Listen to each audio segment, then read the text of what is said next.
Hi, this is Jeff from Glenwood Farms. I want to show you something I've been working on. It's a project. It's a raised trellis, and I've done this for a couple of reasons. Obviously you can plant your vegetables in the ground, and but I had a situation where I felt that this would be best to raise these off the ground for a couple of reasons. One is I have some dogs, and didn't want them going through this. Another, it helps control pests and some of the other problems that are inherent with like squash or cucumbers or cantaloupe, that sort of thing. So let me go ahead and show you what I've basically done in this thing. I've got probably about 50 hours into this, and when I'm all finished with this, I'm probably going to have pretty close to $400. Now that might seem like a lot, but I've done some things in here that were probably not necessary, but I've kind of come from the old school that if you're going to do something, you might as well do it right, and that's at least what my father had taught me. So and that served me well. So let me go ahead and show you what I've done on this as I get a little closer on here. You can see that this is some pretty substantial wood. I've got 4x4 pillars in here, and they're pressure treated, and there's a number of grades of pressure treated lumber. This is the above ground lumber. Since it's going to be above ground, I didn't see the need to spend the extra money for that. You can go with that. It's a little bit more expensive. Some of the details that I have in this, and some of them are for aesthetics and other are functional values. You can see on the top of here I've got this, it's beveled on the top, and that's not only a decorative use, but it also helps displace the rain. And I have notched these 4x4 posts, which is going to hold the top rail on this, and there really isn't any support needed in a downward angle on this. It's mostly just around the perimeter of it. And as you can see in here, I've drilled a number of holes through this, countersunk them, and then I ran the 2x4s through my table saw and cut a slot. And this is where I'm going to feed the string through each one of these and create a grid, and then the string will be beneath, or it'll go right in the slot there, and so it won't be exposed to the elements, and it'll probably look a little bit better. Another thing is the beveled legs, and there again, this is decorative and functional. What I've done on this is I've used a bevel bit in my router and turned those down, and I did this for functional value as well.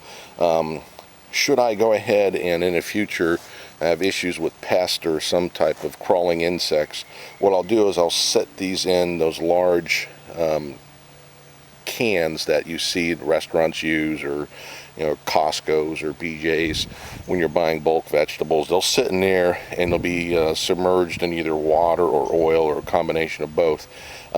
If you use those cans, there's not a lot of space between the 4x4 corners and the outside perimeter of the can. So knocking down this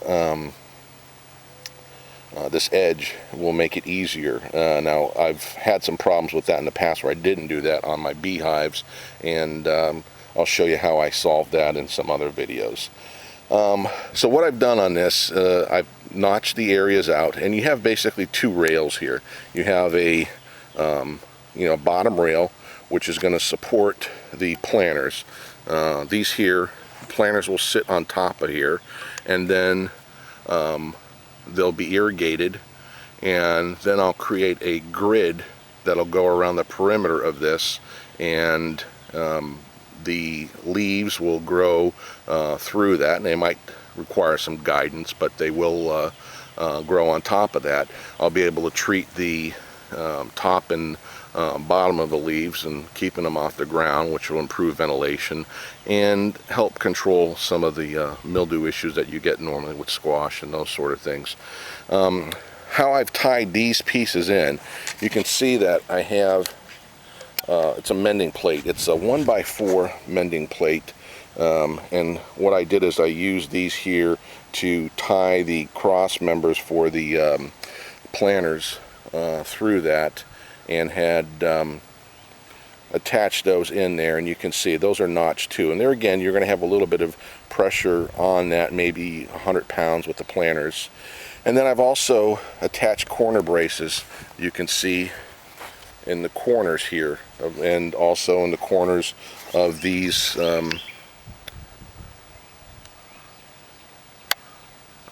poles, the vertical poles where they attach to the horizontal. And this is nothing more than just a corner bracket that I've attached to the corners. Now what I've used for fasteners is pressure treated fasteners, which is probably a step down from stainless.